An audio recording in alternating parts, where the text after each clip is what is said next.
Hello, everybody. I'm Walter Brown, the Senior Advisor for Commissioner Michelle Long Spears in District 2 of DeKalb County.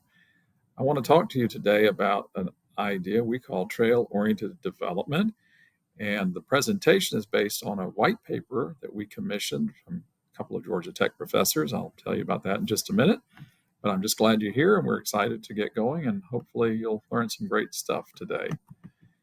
This particular document was prepared by Professors Lynn Patterson and Nancey Green Leigh at Georgia Tech, and it was published in April 2023. The presentation itself was given at Commissioner Ted Terry's Green New Deal Day, and so I wanted to have you guys have an opportunity to hear this presentation today. So first of all, let's go through some of the things that we think are important with trails. And when I say trails, let's sort of be clear. There are many forms of them, but in this case, we're talking about primarily paved trails that could accommodate bikes and scooters and pedestrians and so forth, and not really necessarily a nature trail, which is also a great concept and a feature of many areas and many parks. But here we're talking about something that really is an alternative transportation technology. So we know that trails have health and safety benefits. And there have been studies that have shown that residents that live less than a mile from a trail have seen a 45-minute increase in weekly walking and cycling activity versus folks who live, unfortunately, 3 miles away or further. This is something that was put out by the American Public Health Association. So we think that's really important and very exciting news. Let's talk a little bit about how trails differ from roads. There's some real environmental benefits for some obvious reasons. They're much narrower, and so things like canopies can grow up over them and shade them. We know that there's benefits from reduction in carbon dioxide output over time.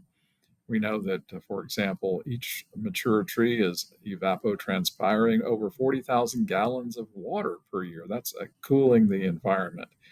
We know that the surface temperature around shaded tree areas is 9 degrees cooler than other surface temperatures, and that trees, a canopy, will absorb nearly a third of all the rainfall hitting it so that it doesn't have to run off and cause stormwater issues for us. Bike versus car saves over 5 tons of carbon dioxide per year, and that's pretty significant for those who actually do ride bikes on a daily basis. We know that there are great job creation benefits. So these are economic development improvements as well. And it's interesting because for maybe some obvious reasons, they're more labor intensive to build and so forth. But bike trails produce 11.8 jobs per million invested versus a road only development at 7.8 jobs per $1 million invested. So it's an important investment tool, an economic development tool for local government as well. And then really what we're talking about is both shared use paths, which serve recreation and alternative transportation functions. We don't really have the luxury of having these separated anymore, and so many times you'll see them combined in both a pathway for bikes and pedestrians. And obviously we have to be sure that they're wide enough, and in some cases buffered bike lanes and separated facilities are appropriate as well. We know that the Atlanta Beltline, for example, is doing both, right? It is both a commuter route and it is also a recreational route. And it's so successful, as you know, that on some Saturdays it's really almost dangerous to try to ride a bike through all the pedestrian traffic and the folks having a good time on the trail. We know they offer significant amenities. For example, the Pond City Market being a perfect example. That project now is worth over $1 billion, and it would not have been redevelopment had it not been for the presence of the Beltline. So very significant economic and redevelopment and infill development concept as well. And one very good example of where this is going in DeKalb County is the former North DeKalb Mall, which is now called Lula Hills. This particular mall has been in decline for really decades. And now a developer has come along and has said, you know what, we want to redo this as a mixed-use development. And in working with the county and the Path Foundation, they developed a very interesting, really trail-oriented project. That is, the residents in the area were okay with up zoning the project, but they were also insistent that there be a trail connecting to it. And we'll get into some of that detail a little bit later on.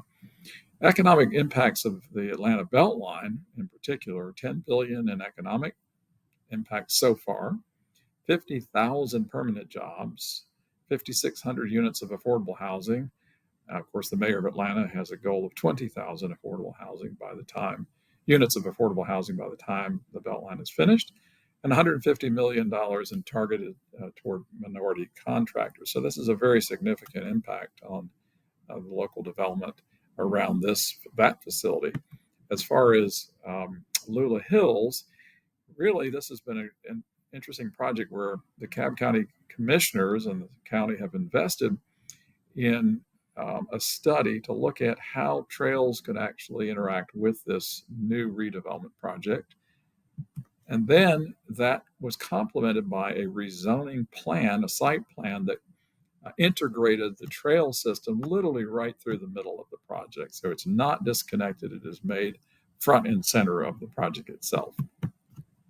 And Lula Hills rezoning by the numbers, this is significant. It's a 75-acre project. We have 80 townhomes coming up, over 1,500 units of multifamily, 320,000 square feet of retail, 180,000 square feet of office, 150 hotel rooms, and of course, open space, plazas, and trails built right into the project. And it's not just because the county wanted that, or District 2 wanted that, or the local residents wanted it. The developer, a very progressive developer, recognized the advantages of this trail-oriented and green space orientation. So to complement this rezoning, we created a tax allocation district, which is the largest in county history. So over the course of the project, we will go from a pre-development value of really very, very low value to over $700 million.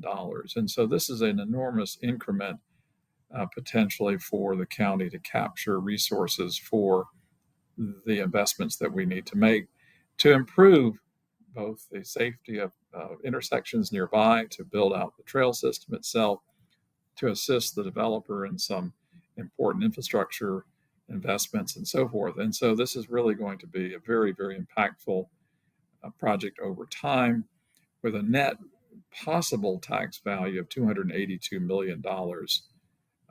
And that is significant. Now, some of that will be shared with the school system, of course, but that is an enormous increase in tax value through this tax allocation district that can be used for beneficial public investment. And again, let's talk about what we call a virtuous circle effect. That is, as this development is built out, the tax base increases, and then there is money being thrown off to invest in improvements in the area. So, for example, in this particular tab, we have potentially up to $31 million for transportation and mobility enhancements, $20 million potentially for public space, landscaping, etc., $10 million for parks and recreation facilities, and so on. So this is really going to be interesting over time. It does require that the development build itself out and the tax base increase, and then that increment is captured and invested back into public infrastructure. This is a map of that particular area. So the very center of the drawing or the illustration is the red zone, and that is the actual mall property. And then what you see beyond that are the green spaces and the trail connectivity that will be invested in to really wrap into this project over time. Let's switch gears a little bit and talk about another important area of investment for the county. The voters recently approved the SPLOST 2, which is up to $496 million in additional resources over the next 6 years. That is a continuation of SPLOST 1. And in particular, we're very excited about some of the transportation projects that we hope the county will be able to get to soon. We know there is so much need, but for example, we have another $20 million potentially for bicycle pathways. We've got sidewalks at $26 million, and we've got gateways and streetscapes. We've got bridge work. We've got, of course, repaving. and so forth. So this is going to be a very impactful investment for the county over the next 6 years. So we also are working on a new comprehensive trails greenway master plan. So the county already has a network of over 59 miles of greenways and paved paths that connect neighborhoods and provide recreational opportunities and offer alternative transportation options for everybody. An updated master plan is really important right now and is underway through our PCA department. And that is a plan that will really address the growing needs of residents who need more accessible, safe, and connected trails and pedestrian networks in the county. We're growing, becoming more dense. Our traffic corridors are more and more crowded every day. How do we address that and at the same time with safer facilities for all users? So we know that the Path Foundation, who is our partner here in DeKalb County, has done an enormous amount of work over the last 30 years, really adding all kinds of trails to our system, both in DeKalb County and throughout the region. And so we've deployed Path Foundation again to plan the Lula Hills Trail connection from Medlock all the way to Little Creek Farm. And that is about a $12 million project, which we now believe is going to get built by the developer of Lula Hills themselves. So that's a very exciting development. Path Foundation right now is doing the final design work and will be handling the engineering and the construction of that. So very, very exciting. Stay tuned for that. Hopefully we'll have a ribbon cutting soon. So let me just finish now and tell you what we think the main takeaways are and some things that you can do to stay engaged with these trails and trail-oriented development. First of all, trails connect people and places. Trails attract jobs and investment. Trails are good for the environment. Trails improve health and safety. Trails create and sustain our culture. Trails are good public investment. So please join us in this ongoing conversation. The QR code here will get you to our website, or you can see the website right there. And finally, there are a couple of ways that you can get involved specifically. There is the ARC's Regional Trail Vision 2020 update. You can take a look at that. And you can also go to Path Foundation's website that they're updating constantly. And then please stay connected with us and get involved with the DeKalb Trails Master Plan update. I think that's about it for me, and I really thank you for listening today. And stay tuned. We in DeKalb County and District 2 are very committed to improving our alternative transportation network. We need your help and your support, so give us your ideas. Thank you so much.